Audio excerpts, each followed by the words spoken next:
Hi, and welcome to Drafting Compliance. I'm Kayne, he's Tom, and we talked about contingency planning last time. We're talking about identification and authentication today. But first, we're talking about beers. Tom, what is this? It looks like a paint can. Yeah, and I think that's an apt description of it. It's called Color Cloud Pink. And I'm going to just read you the description on this beer, Kayne, because, on the surface, I think you're going to like it. It's a Berliner Weisse, which is wheat, Sounds with German. pink guava, dragon fruit, and passion fruit.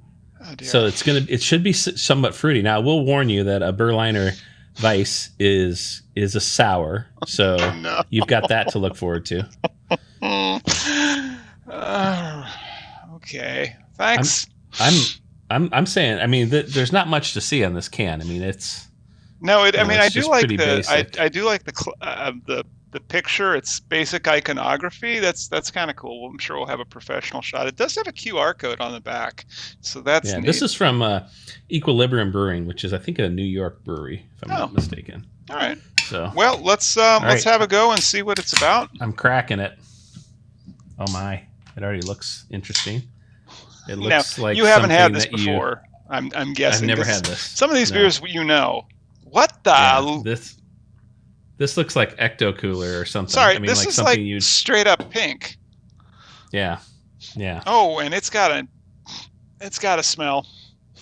I don't think the camera picks up just how pinkish red this is. Is this a beer, Tom? I mean, this looks like those coolers that you can get in the summer, right? It's a malted beverage, so it's a malted alcoholic beverage. So yes, it's a beer. It's brewed, but this passes well beyond what I typically would drink. Tom, let's just look at it. That, according to you, it says that Ole is a beer now. Ole. Oh, you don't have Old English where you are. Okay, cool. We'll move on past that West Coast reference. Okay. So I think let's try to appreciate the weird color of this. It has a pretty thin head. It disappeared very quickly. Well, from a smell perspective, it is very fragrant. Yeah, smells bitter. I mean, it's got a bitter smell. It's also got, you can definitely something fruity in there. If you could smell sour, I would say this smells sour. Yeah, you smell fruit. I smell dragon sour fruit, I think, more than anything. How often do you eat dragon fruit? Because I'm trying to think of the last time I had a dragon fruit. My daughter picks up odd fruit everywhere we go and wants us to try it. So I've actually had it more than star fruit, dragon fruit, passion fruit. I've had all of it. Cool.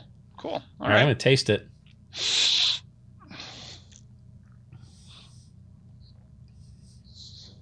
Very sour.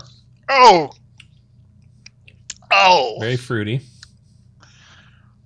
Oh. I don't have nearly the reaction to something I don't like that you that do. bit me.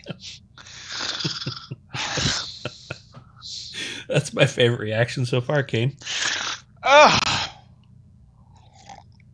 So true fact, I don't like those those Sour Patch Kids that you could get like when you're in grade school. Like I do not like sour things. And that is my second drink was better than my first. Okay. I feel like Lucy with the football here. So you can't help but get the sour when you first drink it, but if you let that pass, you do taste the fruit, which is more interesting than I would have given it credit for initially. Oh no. Oh.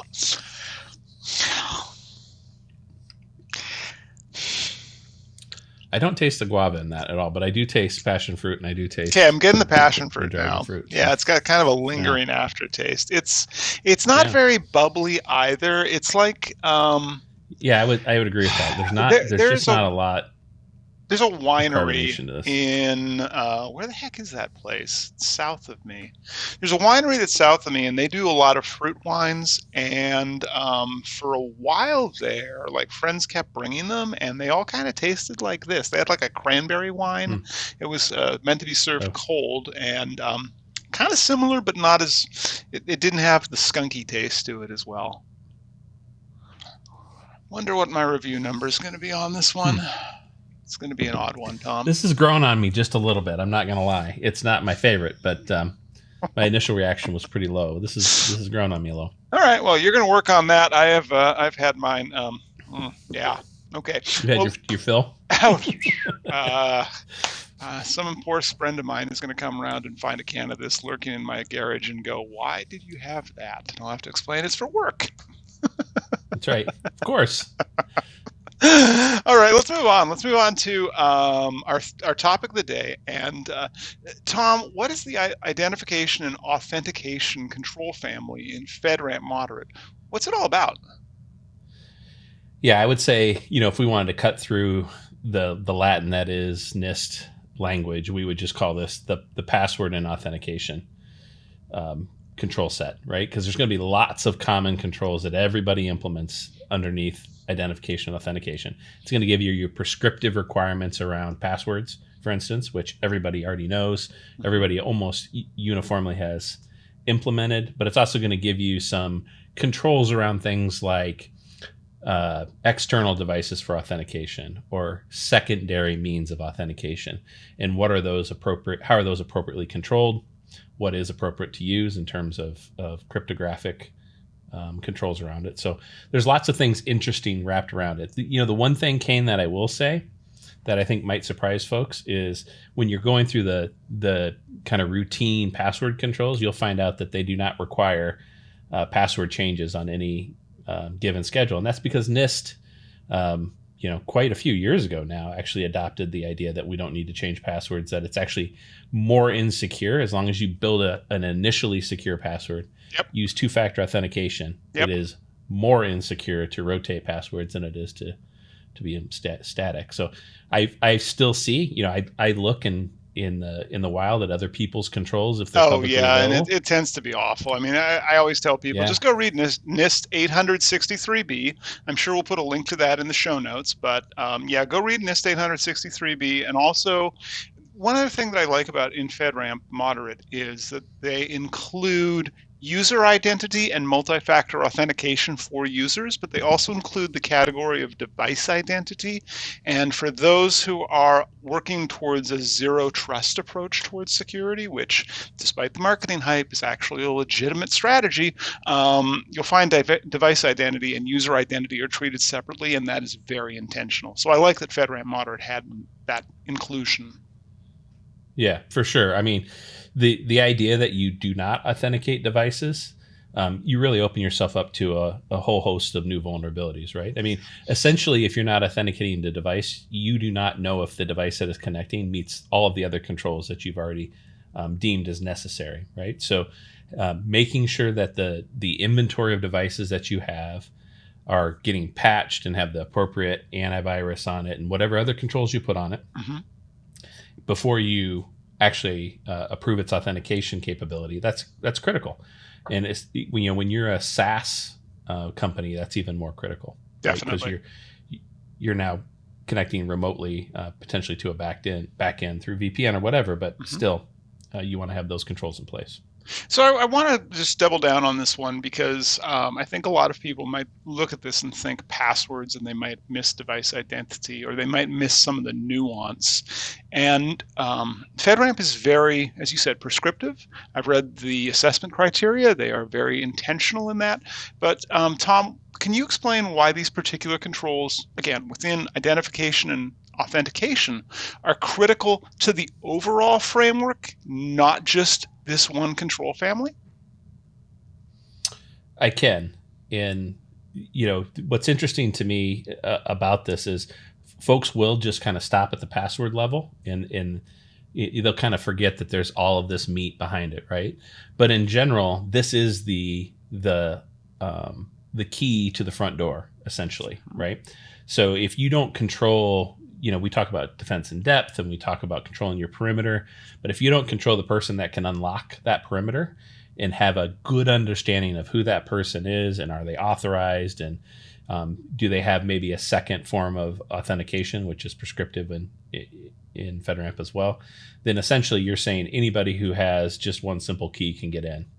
It's not only that. It's not just they can get into your perimeter, Tom. It's they can do stuff inside of that perimeter through step-up authentication, right? Because in my house, I could have, for example, a locked safe, right? And using that analogy, I'd say inside of your authorization boundary, you may have assets or enclaves that require additional privilege to get into, right?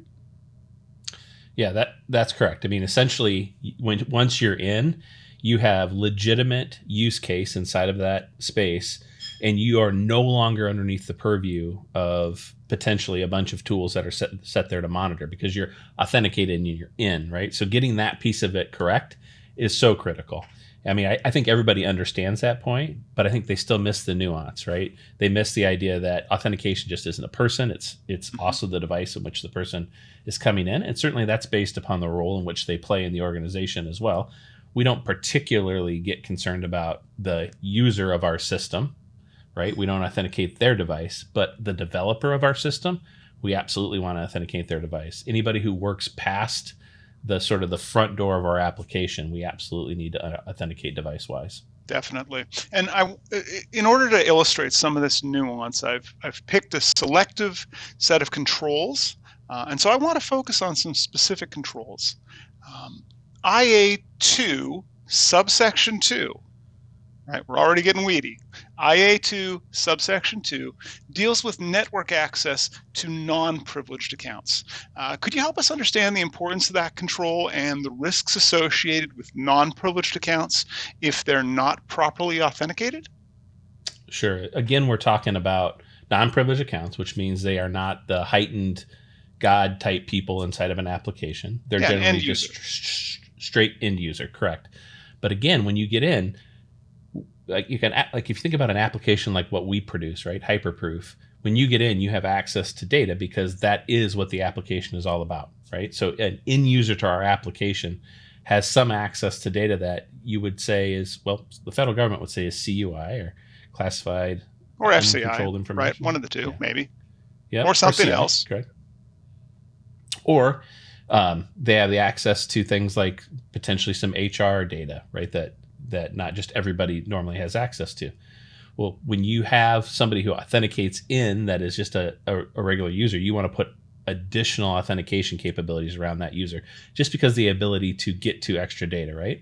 Again, when it's not just our application we're talking about, they have the ability to land and expand inside that space as well. And that's what you want to prevent, right? Land and expand, meaning that if they are somebody who has everyday user credentials, but they're a bad guy, they get in, they can start to exploit other vulnerabilities within the system that the perimeter prevents them from exploiting.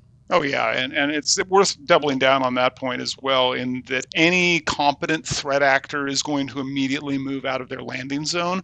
The fact that they just happen to have that as their LZ, that's not their target. They're going to move onwards to glory, whatever that might be, often through the compromise of a non-privileged and then working towards a privileged account. And speaking of that, let's talk about some scenarios here. Can you give us a real-world scenario where an organization could fail to meet IA2 subsection 2 requirements and the potential repercussions of such a failure? Well, this is a case where I think auditors will be very stringent. So I would say on identity and authentication in general, it's not just IA2, but auditors are going to look very closely at this control set. They're going to demand a high level of adherence to it.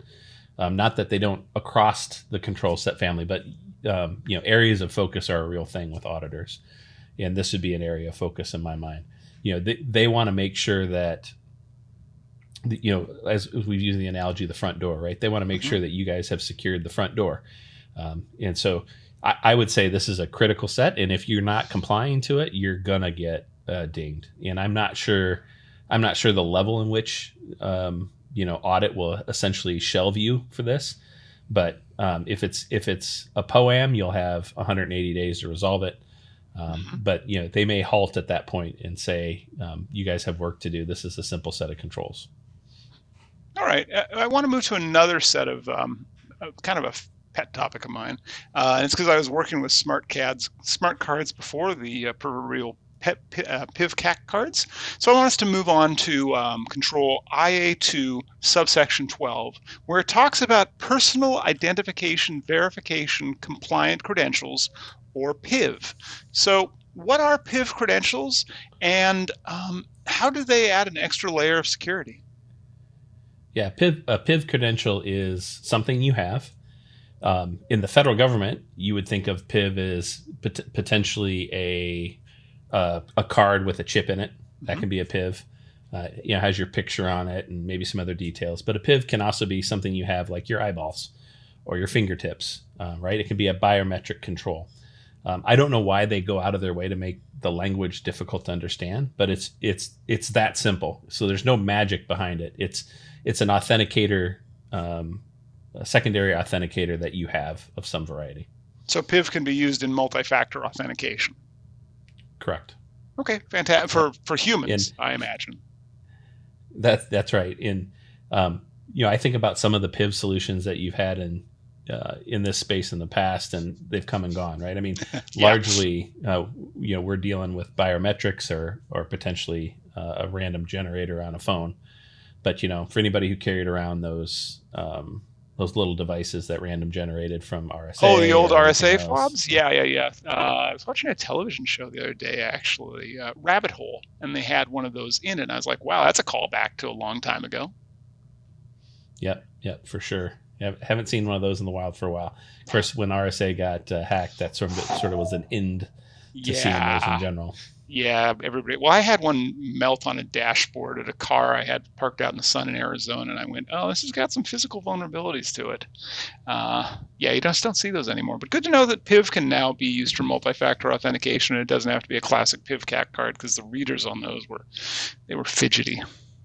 Let's move on to IA3, which refers to device authentication and authentication. You talked a bit about this at the top of the show. Can you walk us through the importance of device identification in the context of network security and the potential threats if it's not adequately addressed? Yeah, again, this is the device in which you authenticate from and whether or not you want to allow that on network, right? So essentially, again, if you think about it, that device can be either a controlled or uncontrolled device. And anytime you're dealing with a controlled, secure network where you've got FedRAMP involved, you want to make sure you know what that device is and you've already exerted controls over it. That's what really this is about. So what does that look like? Well, it looks like having the right antivirus on it and, having, encryption and in a hardened baseline configuration. It's those kinds of things. That's what you're going to want to make sure is certified before those devices get on. So essentially, as you move through your asset lifecycle and you put a new device in play, all that stuff gets configured. It gets an agent on it, and then that identification or that hardware identification gets input into the system. And it might be a combination of things. Generally, it's like a MAC address, right? That verifies that device. But I've seen other, if you have a full-on NAC or something like that in your environment that verifies a number of different attributes, that's possible as well. Yeah, and I've also seen in companies' incident response plans that if devices are on network inside perimeter or inside boundary, depending on terminology and use of the organization, right? They're given a time to be kind of black holed, and if nobody can identify them, they just get evicted. And the reason for that was the risk of implants in those environments, which were network-attached devices that nobody could identify that could be being operated by an unknown operator, which sometimes is adversarial, sometimes is shadow IT, as you say. Yeah, that's right. I mean, in my career, we found devices that we thought were potentially something maliciously in intent. Mm-hmm. Usually it ends up being, the director of something was in town and left it plugged in a conference room and then left town, and it's that kind of a device. But certainly, in high espionage centric markets or businesses, this is a real threat. Mm-hmm. It's something that has to be considered critical to control. Right, definitely. All right, I want to focus on another specific control. I want to focus on IA5, which it has some obtuse language, Tom. It discusses authenticator management. So can you please tell us what authenticators are? Because not everyone's going to be familiar with that term, and how the complexity and management of those authenticators can really impact a security posture for an organization? Sure. Authenticators are a number of things, but they're largely whatever it is that you can authenticate with. So passwords, hardware devices, biometrics, whatever it is that you're authenticating with, that is an authenticator.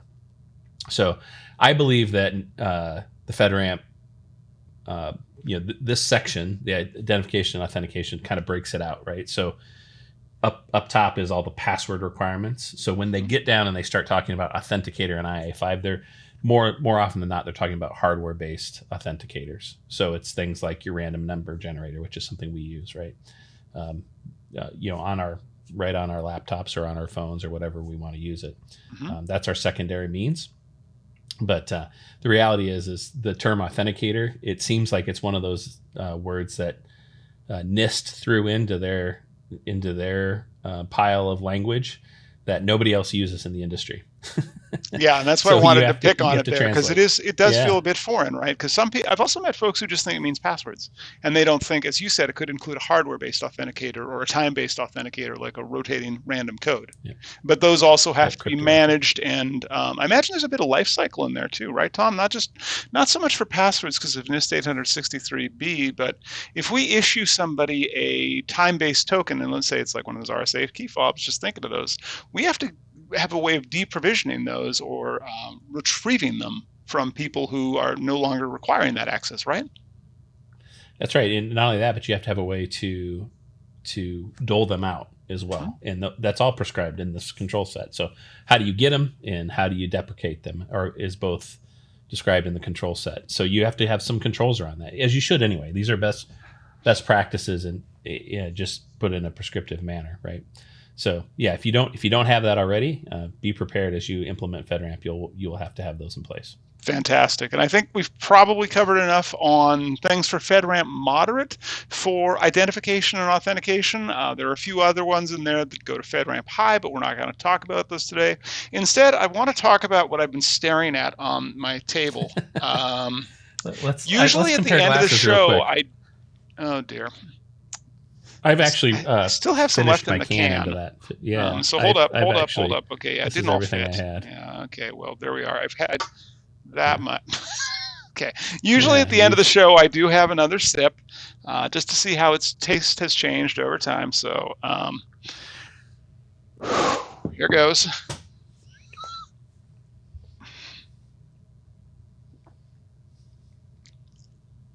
Nope. It's still a 1. It's. I need to brush my tongue after this. That is genuinely terrible. This is a 1. I don't know if I've given a 1 before on this. Tom, this I can barely talk. It is that bad. This is a 1 for me. My opinion. What about you? Okay. Well, obviously you don't like sours, so that's an initial sort of mark against it. I don't love sours, although I can drink them, and there's been a couple that I really like. So I'm going to be a little more favorable to this. I will say when I initially drank it, it was something I could choose to not drink again. Afterwards, though, it opened up a little bit, and I got to see some of the character in it. So I would give this a 4, largely based upon the fact that I don't typically drink sours, so that takes some points off. But this opens up. You get to taste some of the character in it. And if you like sours, I suspect you will like this.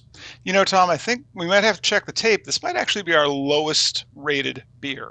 I can't think of anything you've given with less than a 5. Yeah, that could be. This one might be I feel like there's one where we were both 3, but I could be wrong. Could be, yeah. I mean, we have had a number of beers now. Well, anyhow, other people can check the tape too. Please do. With that, I think we've hit time for today. So if you've enjoyed the show, please do like and subscribe. Leave comments and questions below. And with that, we're out. So thanks for watching.